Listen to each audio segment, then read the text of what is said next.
Halo teman-teman, selamat datang di Sudut Koma, gue Nobly Kurniawan dan hari ini seperti biasa sudah waktunya video wrap up lagi. Dan untuk video wrap up kali ini akan ngebahas buku-buku apa aja yang udah gue selesaikan sepanjang bulan Agustus kemarin. Nah, ada satu hal yang baru nih yang gue terapkan di bahan bacaan gue sepanjang bulan Agustus kemarin dan rencananya akan gue terapkan juga untuk Agustus berikutnya, yaitu gue akan menerapkan satu tema khusus. Gue akan mendedikasikan bulan Agustus untuk gue membaca Indonesia. Mungkin beberapa dari kalian udah ada yang tahu, di beberapa video juga udah sempat gue bahas lah dikit-dikit. Tapi intinya gue sebagai pembaca, dari kecil sampai sekarang tuh memang kurang untuk membaca Indonesia.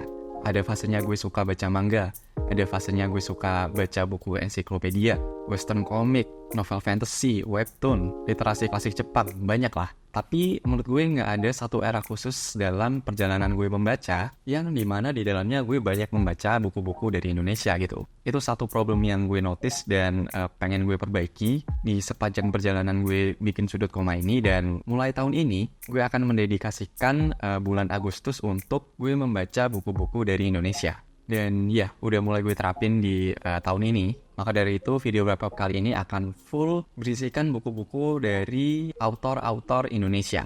Dan ya, mungkin kita langsung masuk aja ke video wrap up-nya.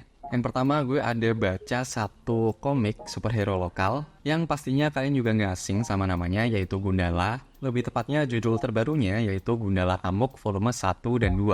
Gue udah bikin video pembahasan khususnya, jadi mungkin di video kali ini singkat aja. Tapi yang jelas dalam komik ini sempat kehilangan kendali atas kekuatannya ulah dari para durja, yang mana membuat Gundala mencelakai masyarakat sipil. Jadi kayak dia di framing gitu. Kemudian tanpa spoiler ada momen dia kehilangan kekuatannya juga. Dan kita sebagai pembaca akan diajak untuk mengikuti kisah dari Gundala tadi untuk menyelesaikan semua permasalahan yang ada dengan beberapa problem yang udah gue sampaikan tadi.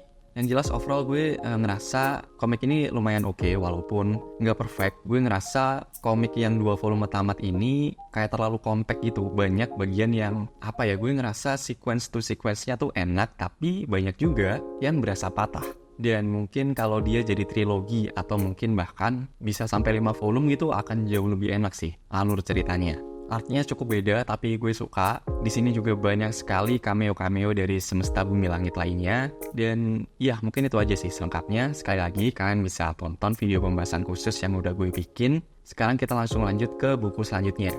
Oke, judul kedua yang gue selesaikan di bulan Agustus kemarin adalah Perempuan yang Menangis Kepada Bulan Hitam, yang udah gue bikin juga video pembahasan khususnya. Dia novel lokal karya Dian Purnomo yang mengangkat soal kebudayaan kawin tangkap di Sumba ya kalau nggak salah. Kita akan mengikuti kisah perjalanan dari Magi, seorang korban dari kawin tangkap yang gimana ya deskripsi ini ya. Karena tiap nginget buku satu ini tuh bawahnya pengen marah, men. Sebagai perempuan tuh kalian semacam nggak punya rights to say something lah terhadap ini semua. Apabila ada laki-laki melamar ke rumah, kemudian urusan belis atau bisa dibilang mas kawin kali ya. Kalau itu nggak menemukan jalan keluar, maka si pelamar tadi berhak melakukan kawin tangkap tadi.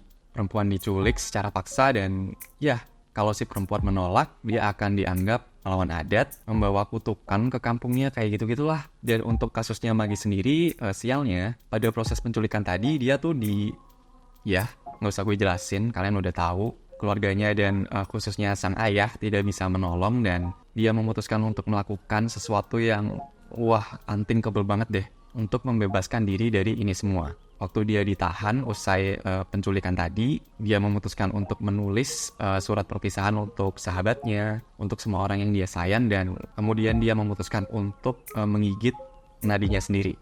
Satu hal yang menurut Magi tuh satu-satunya jalan keluar gitu. Karena emang ya daripada gue kawin sama orang yang jauh lebih tua ini yang terkenal hidung belang, dia udah punya istri tapi istrinya bahkan kabur, kayak gitu-gitulah. Bahkan si orang yang menculik Magi tadi sudah kayak menaruh mata gitu ke Magi sedari dia SD. Kan creepy banget. Kemudian setelah melakukan aksi yang gila tadi, ini semua tuh belum selesai. Dan kita sebagai pembaca akan diajak untuk mengikuti kisah dari Magi Dilea untuk keluar dari situasi ini. Kalau kalian penasaran lebih lanjut sama bukunya, bisa tonton dulu video pembahasan khusus yang udah gue bikin. Yang jelas sebelum kalian baca bukunya, gue minta untuk baca atau cari trigger warningnya, karena tokoh utama kita, si Magi tadi tuh rock and roll man, seriusan, so keep that in mind. Sekarang kita lanjut ke buku selanjutnya, yaitu komik 1SR6 Upacara Merdeka karya dari Mato Haq.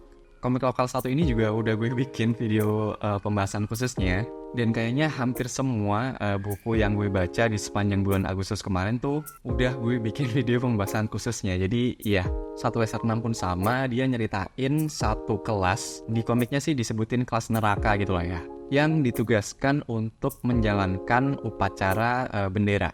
Ceritanya lebih ke slice of life yang komedic, yang lumayan absurd gitu. Dan setupnya tuh relatable banget kan. Kalian pasti punya dulu waktu sekolah satu kelas yang isinya tuh walaupun nggak sampai seberandalan di komiknya ya, tapi at least adalah satu kelas yang mungkin isinya tuh murid-murid yang dianggap nakal sama yang lain. Nah, gimana ceritanya kalau upacara bendera tuh mereka yang mimpin? So itu sih, singkat aja. Mungkin yang mau gue tambahin adalah ini merupakan salah satu komik lokal terbaik yang pernah gue baca. Dan ya, itu aja. Kita lanjut ke judul selanjutnya, yaitu Semua Ikan di Langit karya dari Ziggy.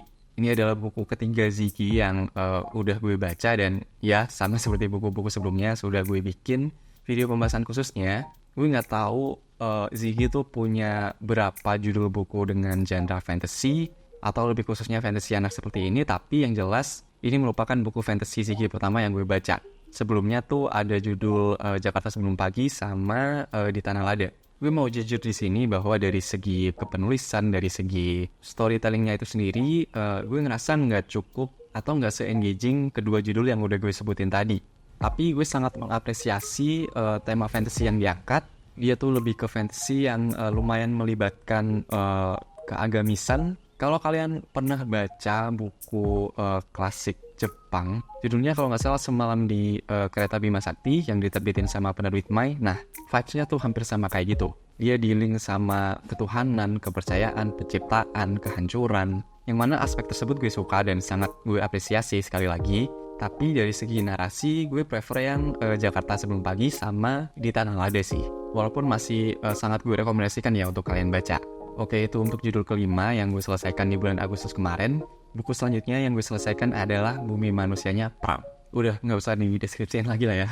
Gue udah cukup banyak bikin konten soal buku satu ini. Baik dari video panjang, video pembahasan khususnya, maupun short, kemudian story Instagram, banyak lah. Postingan Instagram juga, dan ya, bukunya memang sebagus itu. Dan ini adalah buku pertama yang bisa bikin gue nangis sampai yang jelek banget gitu di bagian akhir bukunya lah. Terus pas nutup bukunya itu sendiri, gue langsung saking bagusnya. Mungkin instead of ngebahas bukunya itu sendiri, kan udah gue bahas di konten yang lain ya, gue mau ngasih update soal usaha gue untuk melengkapi koleksi Bumi Manusia edisi Seabad Pram 1 ini. Hasilnya gagal total. Gue tuh emang udah sempet denger bahwa bukunya udah mulai susah dicari tuh dari Juni. Tapi kayak, nggak mungkin sih. Kan katanya campaignnya mau jalan setahun. Nggak mungkin di awal sampai pertengahan tahun tuh udah habis bukunya. Dan setelah gue menutup buku Bumi Manusia di bulan Agustus kemarin dan gue end up suka banget sama ceritanya, gue coba carilah buku-buku lainnya untuk melengkapi koleksi. Tapi ternyata beneran udah nggak ada sama sekali. Buat teman-teman yang nge-DM, yang komen soal kalian yang nggak bisa dapat bukunya, gue pun sama. Di poin ini tuh gue cuma punya Bumi Manusianya aja, sisanya belum dapat dan nggak tahu apakah akan dapat. Yang jelas setelah gue ngulik ke berbagai toko buku di Indonesia, mereka tuh ngomong kalau stoknya emang habis dan belum ada kabar dari penerbit soal kapan dia akan cetak ulang lagi.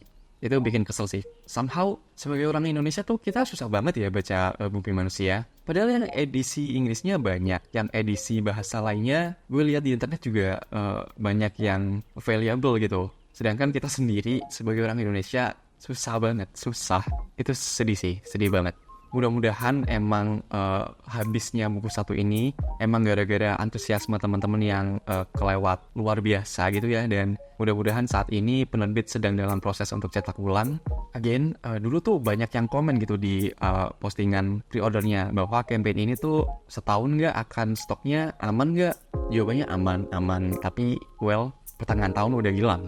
So ya, we'll see. Dan kalau gue tahu mereka udah restock, pasti akan gue share sih ke kalian. Karena banyak sekali yang nyari bukunya sampai sekarang. So ya, untuk buku yang dari awal gue sebutin sampai Bumi Manusia ini semuanya udah gue bikin video pembahasan khususnya. Jadi kalau penasaran bisa cek aja. Sekarang kita masuk ke teritori yang baru gue selesaikan akhir-akhir ini dan belum ada video pembahasan khususnya. Dan akan dimulai dari Kitab Kawin dari Laksmi Pamuncak. Dia merupakan buku kumpulan cerita dengan tema sesuai judul. Gue penasaran sama buku satu ini simply gara-gara penulisnya sih. Kan gue udah suka banget ya sama Aruna dan Lidahnya kemarin.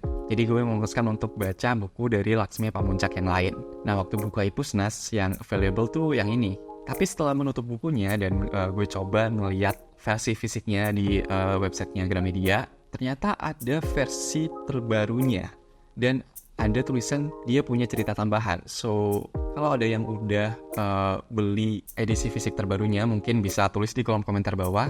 Gue yang baru tahu fakta ini setelah menyelesaikan bukunya, buku yang lama, gue jadi penasaran sih untuk beli buku fisiknya dan mendapatkan konten tambahan tadi. So, ya. Dan sekarang kita masuk ke buku terakhir yang gue baca di bulan Agustus kemarin, yaitu Antologi X karya dari Perakit Komik Malang, yang merupakan hasil karya untuk merayakan anniversary ke-10 dari komunitas Perakit Komik Malang itu sendiri. Gue berencana untuk bikin video short khusus. Gue nggak tahu apakah akan bikin video dalam format panjangnya atau enggak, tapi at least akan ada reels atau shortnya yang isinya tuh ngebahas komik satu ini. Tapi yang jelas untuk sekarang gue mau ngucapin selamat ulang tahun ke-10 untuk komunitas Perakit Komik Malang. Tentunya gue sebagai pembaca akan menunggu karya-karya lain yang gak kalah keren dari karya-karya kalian yang udah gue baca. So ya, mungkin itu aja. Bisa ditunggu konten shortnya tentang komik satu ini. Dan kalau kalian penasaran tentang komiknya, mungkin bisa langsung ke Instagram dari Perakit Komik. Karena kabarnya komik satu ini hanya akan dicetak 100 eksemplar saja. Gue nggak ada komik fisiknya sih sekarang, tapi kalau kalian beli, kalian akan dapat sertifikat dengan nomor di dalamnya. So ya, sebelum kehabisan bisa langsung ke Instagramnya Perakit Komik. Dan ya, itu aja untuk ke-8 buku yang udah gue selesaikan di sepanjang bulan Agustus kemarin. 8 bacaan untuk mengenal Indonesia lebih dalam lagi, karya-karya lokal, dan ya, mungkin sebelum gue tutup videonya, gue mau minta rekomendasi ke kalian kira-kira karya-karya apa dari autor-autor lokal, baik itu novel maupun buku non-fiksi, komik, apapun yang kalian suka, bisa tolong rekomendasiin ke gue di kolom komentar bawah. Dan ya, mungkin itu aja. Seperti biasa, terima kasih sudah dengerin. Gue Nobby Kurniawan dan sampai jumpa di halaman selanjutnya. Thank you.